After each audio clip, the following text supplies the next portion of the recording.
They say 7 is a lucky number, but I'm not sure Roy Sullivan would agree. Back on June 25th, 1977, Sullivan was struck by lightning for the 7th time, giving him a place in the Guinness Book of World Records and a feature this week in weather history. Sullivan was born near Charlottesville and started work as a ranger in Shenandoah National Park in 1936. Sullivan was first struck by lightning in 1942, 6 years later, while working in a brand new fire tower, so new that lightning rods had not yet been installed. Nearly 3 decades later, in 1969, Sullivan was struck while driving his truck on a park path, burning his eyebrows and eyelashes. And 1 year later, in 1970, Sullivan was struck at home while tending his garden. Strike number 4 occurred in the spring of 1972.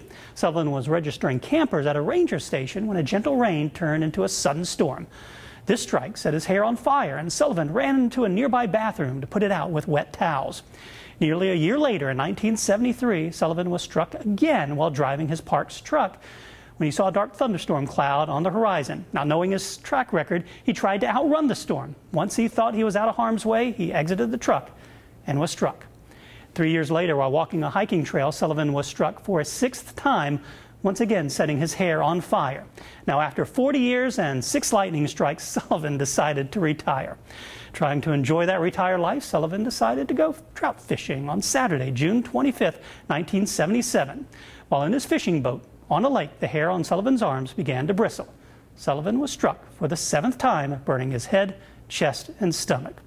Now, while some doubt that this human lightning rod story is true, Guinness was able to verify enough of the claims to recognize Sullivan as most lightning strikes survived.